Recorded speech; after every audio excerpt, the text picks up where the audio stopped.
She is clothed with strength and dinkai. She can laugh at days to come. She speaks with wisdom and faithfully interactions on tongue. Proverbs 31 verse 25 to 26. ஒருவனே உன் தாய் தேற்றுவது போல் நான் உன்னை தேற்றுவேன். நீங்கள் எருசலேமில் தேற்றப்படுவீர்கள். ஏசாயா 66 வசனம் 13.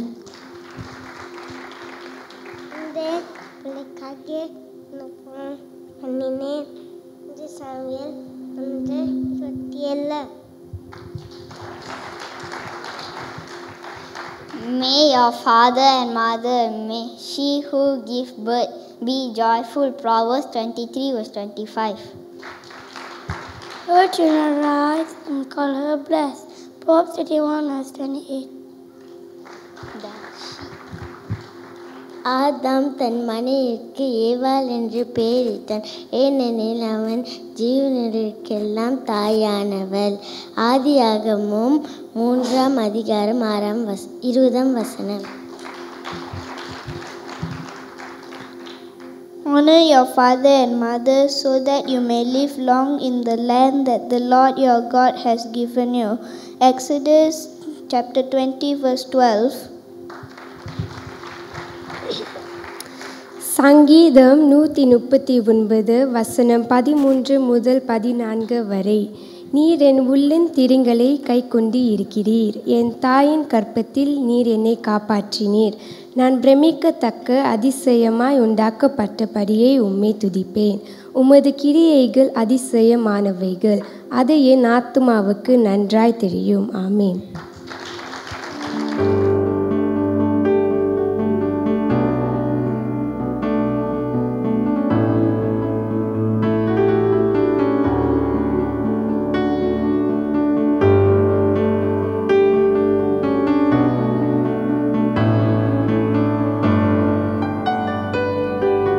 தாய் போல தேற்றி தந்தை போல ஆற்றி தோள் மீது சுமந்திடும் என் இயேசையாம். தாய் போல தேற்றி தந்தை போல ஆற்றி தோள் மீது சுமந்திடும் என் இயேசையாம். உம்மை போல புரிந்து கொள்ள யாரும் இல்லையே, உம்மை போல அரவணைக்க யாரும் இல்லை, உம்மை போல புரிந்து கொள்ள யாரும் இல்லையே, உம்மை போல அரவணைக்க யாரும் இல்லையே. நீர் போதும் என் வாழ்விலே ஏசையா, நீர் போதும் என் வாழ்விலே, நீர் போதும் என் வாழ்விலே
संभालती है वैसे यीशु संभालेगा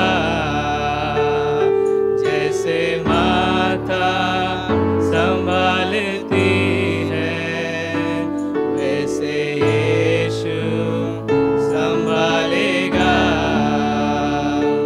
वैसे यीशु संभालेगा वैसे यीशु संभालेगा.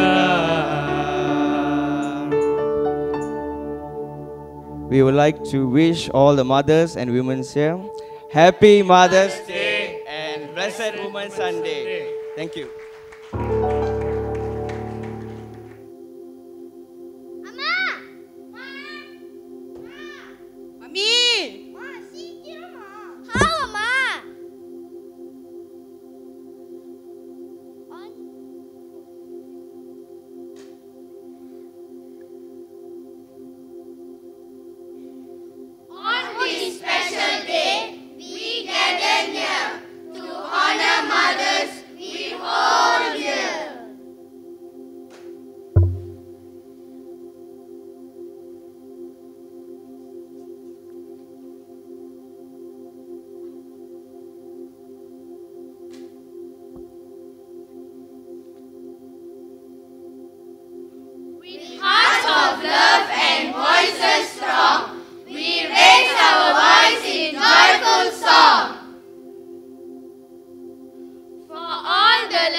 Teaching us how to love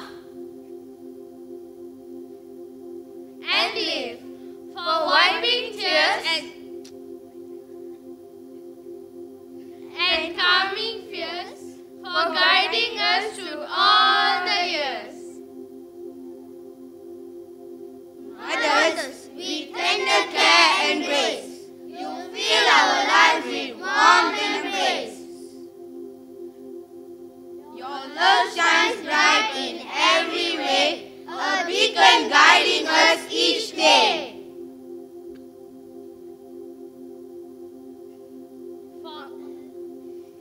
For every hug and gentle kiss,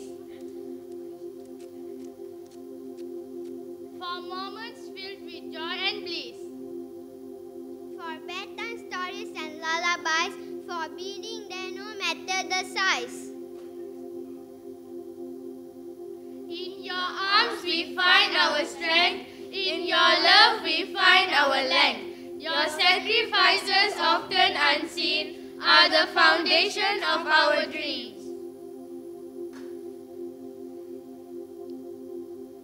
Let's remember the words from Proverbs chapter 31 verse 28. Her children rise up and call her blessed, her husband also, and he praises her. and as we celebrate this day, let's recall the words from